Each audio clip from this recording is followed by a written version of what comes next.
खुश आमदीद। आज हम एक बहुत ही दिलचस्प और पुरानी हिकायत पर बात करेंगे जो हमें सिखाती है कि हर किसी को खुश करने की कोशिश करना आखिर क्यों एक बेफायदा काम है। ये एक ऐसा सवाल है जो हम में से हर किसी के जहन में कभी ना कभी जरूर आता है। क्या वाकई ये मुमकिन है कि हर कोई हमसे खुश रहे?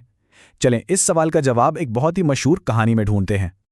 अच्छा, इस सवाल का जवाब ना हमें एक बहुत पुरानी कहानी में मिलता है। ये कहानी है मशहूर लुकमान हकीम, उनके बेटे और उनके गधे की। अब ये जो सफ़र था ये 4 हिस्सों में बटा हुआ था और हर मोड़ पर एक नई ही कहानी थी। चलें देखते हैं कि आखिर हुआ क्या था। तो किस्सा कुछ यूं शुरू हुआ कि लुकमान हकीम गधे पर सवार हो गए और उनका बेटा उनके साथ पैदल चलने लगा। बज़ाहिर तो ये एक आम सी बात लगती है ना? लेकिन हुआ क्या कि जैसे ही वो एक गांव के पास से गुजरे, लोगों ने बातें बनानी शुरू कर दी। कहने लगे, ये कैसा बाप है, खुद तो मजे से सवारी कर रहा है और बेचारा बच्चा धूप में पैदल चल रहा है। यानी पहला फैसला ही तनकीद की जद में आ गया। अच्छा, जब लुकमान हकीम ने ये बात सुनी तो उन्होंने सोचा कि ठीक है, फैसला बदल लेते हैं।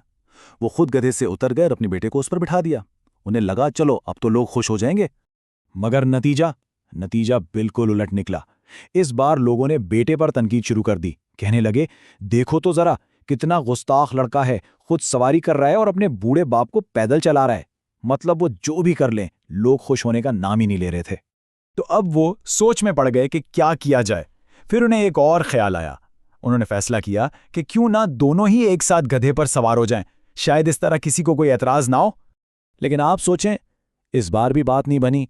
लोगों ने उन्हें जालिम कहना शुरू कर दिया कि ये क्या जुल्म है, एक बेचारे जानवर पर 2-2 लोग सवार हैं। उनका हर हल एक नया मसला खड़ा कर रहा था। अब तो वो बिल्कुल ही तंग आ गए थे। आखिर में उन्होंने सोचा कि भाई आखिरी हल यही है कि दोनों गधे से उतर जाएं और इसके साथ साथ पैदल चलें। अब भला इस पर कोई क्या एतराज करेगा। और मज़े की बात देखें, इस बार भी वो लोगों की बातों से नहीं बच सके। अब लोग उन पर हंस रहे थे कि ये कैसे बेवकूफ़ लोग हैं, सवारी पास है फिर भी पैदल धक्के खा रहे हैं। और इस तरह लोगों को खुश करने की उनकी हर कोशिश नाकाम हो गई। तो फिर इस सारी कहानी का, इस पूरे सफ़र का आखिर मतलब क्या निकला? इसका सबक क्या है? आइए ज़रा इसको गहराई में समझते हैं। देखें, ये कहानी हमें एक बहुत बड़ी सच्चाई सिखाती है, और वो ये है कि अवामी मंजूरी की कोई हैसियत नहीं है। ये एक नामुमकिन काम है कि आप हर किसी को हर वक्त खुश रख सकें, क्योंकि लोगों की राय हमेशा बदलती रहती है और अक्सर एक दूसरे से बिल्कुल मुख्तलिफ होती है। अच्छा, अब ये तो हो गई कहानी। अब ज़रा ये देखते हैं कि जिस माखिज़ से ये कहानी ली गई है वो इस सबक को आज के ज़माने से कैसे जोड़ता है। माखज़ का ये कहना है कि ये कहानी हमें समझाती है कि क्यों कुछ ख़ास ग्रोहों को हमेशा मुखालफत का सामना रहता है। माखज़ के मुताबिक ये उसूल ख़ास तौर पर उन लोगों पर लागू होता है जो मिसाल के तौर पर तकब्बुर के ख़िलाफ़ खड़े होते हैं, जो झूठ का पर्दा फाश करते हैं और जो मुनाफिकत के ज़माने में भी सच्चाई का साथ नहीं छोड़ते। माखज़ इस सिलसिले में ईरान और उसके इत्तेहादियों, जिसे वो मुज़ाहमती महवर कहता है, की मिसाल देता है।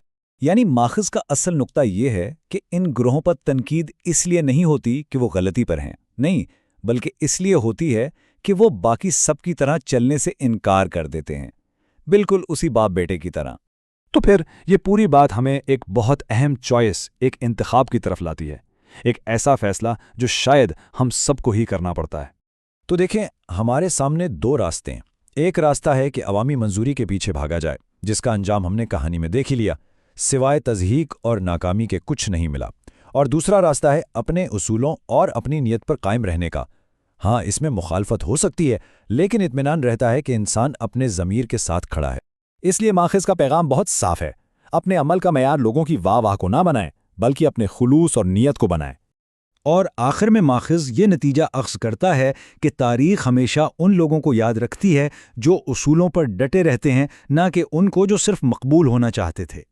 तो ये सारी गुफ्तगू एक सवाल पर आकर ख़त्म होती है। अगर दूसरों को खुश करना एक बेकार की कोशिश है, तो फिर हमारे कामों की, हमारे फैसलों की असल कसौटी क्या होनी चाहिए? उस पर सोचिएगा ज़रूर।